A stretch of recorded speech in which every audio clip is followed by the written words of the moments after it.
of Nigeria here, ably represented by Mrs. Dogara, the wife of the Speaker, Federal House of Representatives. Your Excellencies, thank you very much. Your Excellencies, my lords, very distinguished ladies and gentlemen, it is time for the review of this intellectual masterpiece. I am delighted to invite an uncommon, scholarly, intellectual, Professor Isdor Diala. Professor Isdor Diala is the Professor of African Literature. He is a multiple award winner. Please put your hands together for this outstanding, scholarly, intellectual Professor Isdor Diala from the Ivory Tower, as he makes his way to review the book.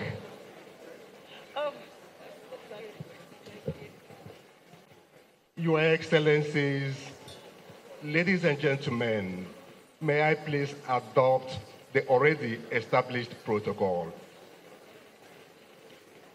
The parable of the blind man and the elephant, I believe, is so well known that its repetition will certainly bore this distinguished audience.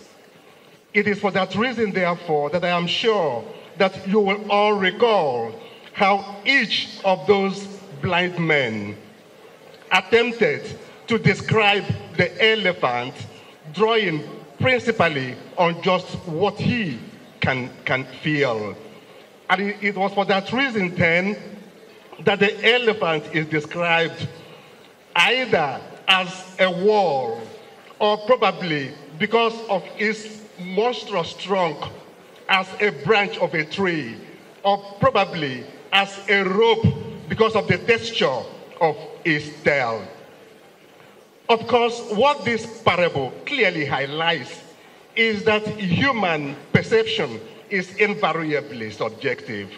But I'm sure you will also appreciate that in a way, the parable itself clearly indicates that there are particular realities where even lexical items themselves completely break down because of the enormity and mystery of such realities. And I assure you, ladies and gentlemen, that Her Excellency is such a reality. Woman, wife, mother, grandmother, entrepreneur, philanthropist, woman leader, prayer warrior, visionary. Indeed, Her Excellency also, Norma Nkechi Rogers, equally has the distinction of being a prolific author. We have seen titles of the 11 texts she has already published, and the one that is being unveiled today is the 12th. You'll probably note that her focus seems to be primarily on the woman, because she believes that the woman has a preordained role to play in the scheme of creation. But in reality also, Her Excellency pays very close attention to the experiences of men and children and adolescents, because she considers all this to constitute one integral human family. My life, His Grace, is Her Excellency's autobiographical account of her life story as a manifestation of divine grace. Beginning with her virtually miraculous birth, with her parents making contrasted claims about whom she was reincarnate. The story leads to her painful relocation from the village to the city of Jos, where she led a considerably comfortable life with her elder sister, until her sudden death. Perhaps it is to be expected that in this self-writing, that the author should pay very close attention to the dramatic first meeting with her spouse, as well as to the growth of her family. And I think that we need to pay some attention to that particular episode in the work where this is done. And I will cite that very brief but very powerful passage where Her Excellency writes, "The tall man moved around the shop and picked one cloth. He did not have enough money in his pocket to buy the cloth. So he wanted to go back to get more money to make up the price of the commodity. But my sister told him to take it and come back later to make the payment. That tall man by name Rochas promised to drop us.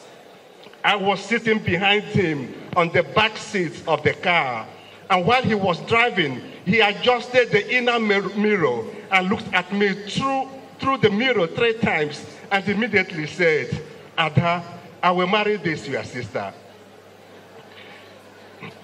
No doubt what this part of the narrative pays attention to is the audacity and forthrightness of the strange man. But the careful reader will also note that the writer had all along been paying very close attention to that strange man. That was the reason why she noted when the strange man adjusted the inner mirror. It was also why she could count exactly the number of times that the strange man looked at her. In other words, if the strange man was caught looking 3 times, then the author herself must have been gazing unblinking to be able to keep count.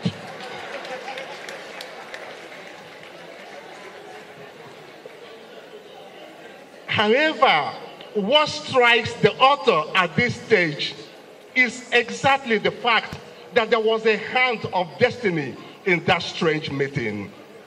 And all of the remaining part of the story is structured to bear out this conviction.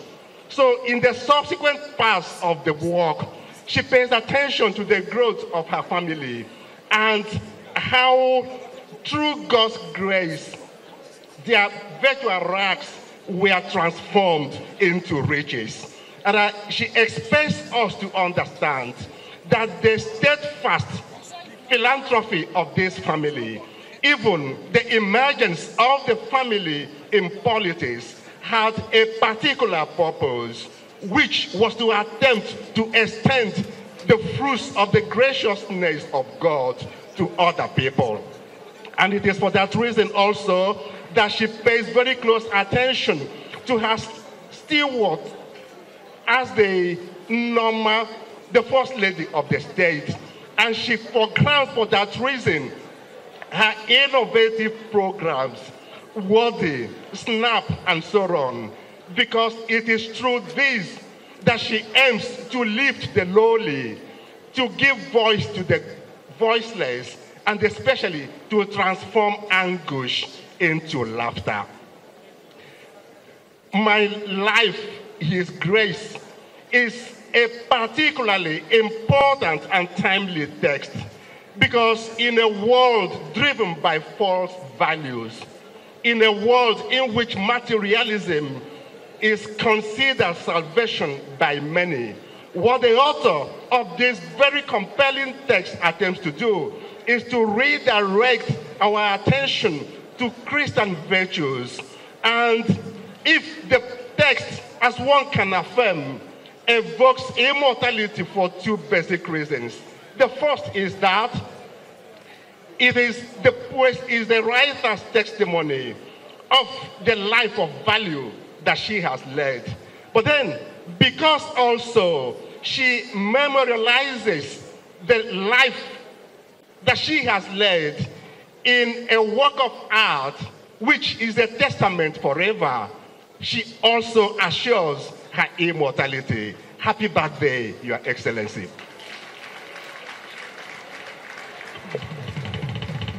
Thank you very much, Prof.